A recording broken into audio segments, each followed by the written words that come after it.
Hello and welcome. My name is Wilson Fisher. I'm going to be going through my EDH Treva the Renewer deck. And what this deck does is it gains as much life as possible. And with that being the case, the way that we win is we just grind out our opponents. It actually works a lot like a stall deck. And it does fantastically well in multiplayer matchups because there are cards that will let you benefit off of your opponent's playing creatures.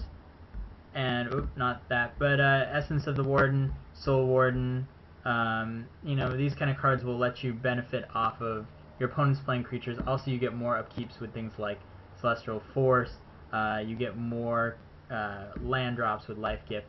But let's go through the deck really quick, and then we can get on to the games. So in our 1-drop slots, we have Soul Warden and Essence Warden. These two guys work as our primary life gainers. The more creatures that come into play, the better. And obviously, but with these, what's great about them is that they're very innocuous creatures that you'll have out on the table. They usually won't be the target of 1-for-1 removal, and the only time that these will be cleared away is usually in Wrath or something of that nature. So these guys are really good, and they'll end up gaining you. I mean, if one is out on the table, you play it on turn 1 in a multiplayer game, you're going to gain probably around 14 to 15 life off of just one of these. So those are very good. Sarah's Ascendant, I feel like, needs to go into every white EDH deck that pretty much anyone makes. It's not a very fair card. It's not a card that was made for this sort of game. It's a 6/6 flying with lifelink for 1. It's not a real Magic card. But we like to bend the rules, and so we just do that. We have our 1-for-1 removal.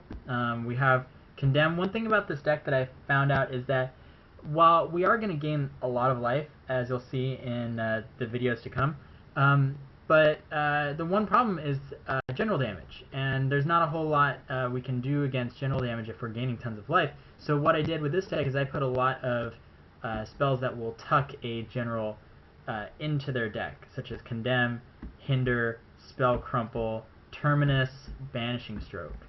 And we'll get to those. Void Stalker also being one of them.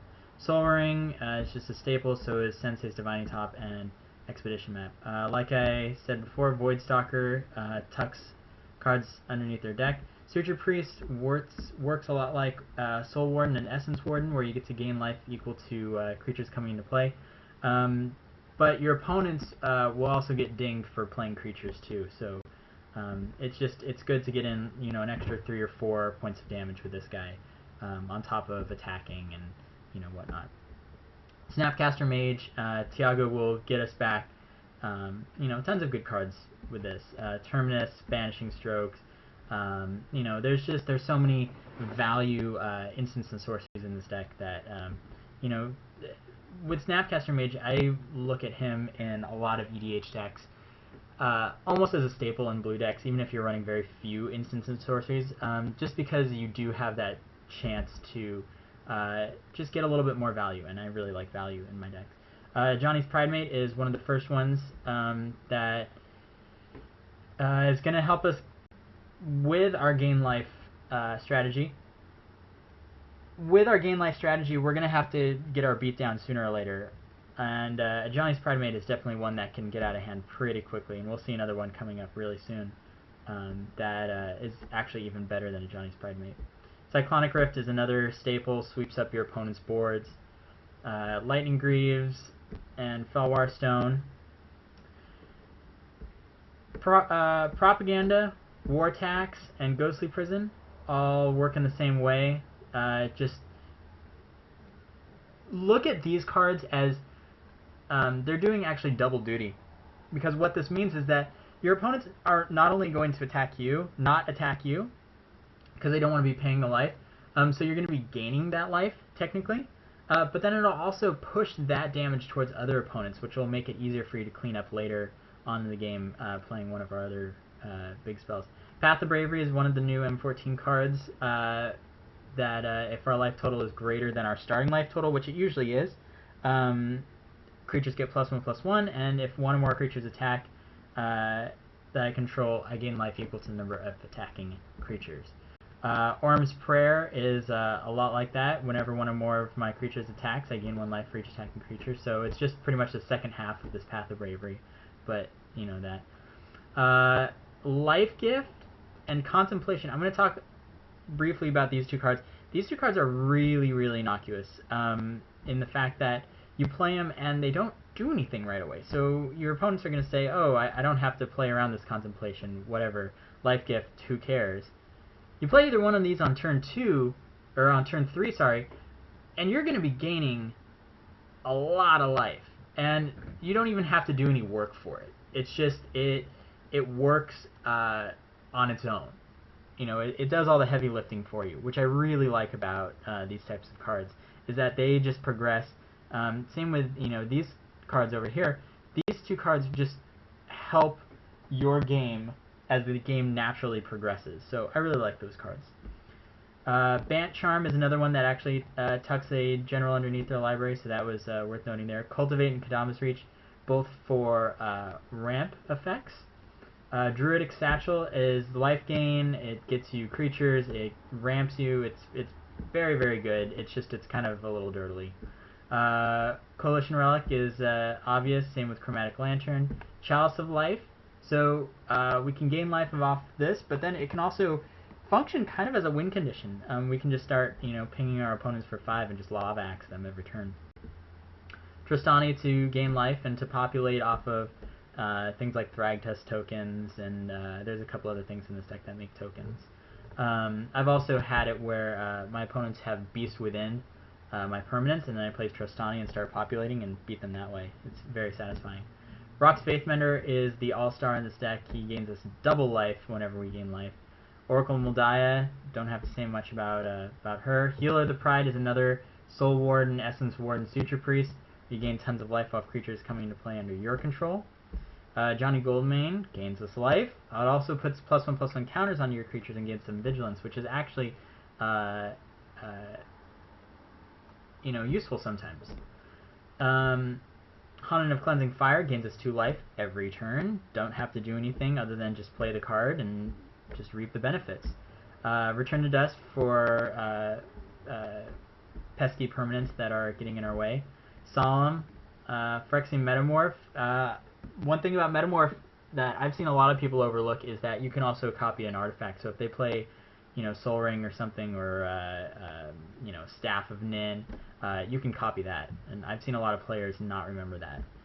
Thragtusk gains its life, also a great creature. Shattered Angel, another great creature that's even better multiplayer, but you know, still good. Gerard Capuchin gains its life. It also taps creatures, which is great.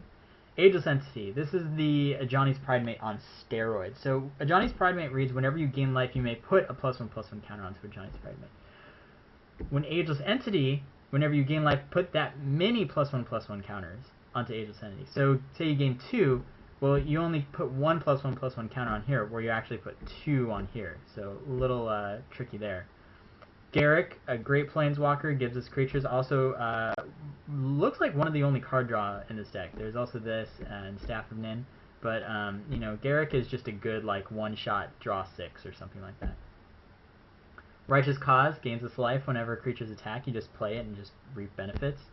Howling Mind just for ourselves. Actually, that's card draw there. Haunted of Life's Web. This is another one where you can start spitting out, you know, 2 1/1s or 1/1/1 at each turn, and you know, it's very, very good. And you can start putting counters on them with a Johnny, and you know, it's great times. Boon Reflection, you gain life twice the life you would normally gain, so it's Rock's Faithmender without the body. Another Tuck effect, Venser's Journal, which just gains its life every turn. Also, we have no maximum hand size, which I haven't run into that issue with this deck yet, but you know, there's always that chance. Gilded Lotus just to gain us tons of mana advantage. Sun Titan, this is our one-shot win condition. Feldar Sovereign, if we have 40 or more life, we win the game. You know, it's a win condition. It's there. Gain twice our life. That's pretty hot. Tuck effect, tuck effect. This is a good just wrath plus, gain 20 life, 30 life. Staff of Nin is great. Drogskull Reaver. Now, you draw a card whenever you gain life. So I don't know if you've been listening, but we gain a lot of life with this deck. Same with this, and this is just our big life gain. I usually don't play this card right away if I have 8 mana. I usually wait until I'm at like 10 or something, and I'm just like, alright, I'm back up to 70. Along with a good arsenal of lands to help us cast all of our spells. Some of our lands will actually gain us life too, so we get it there also. So yeah, we'll see you for the games.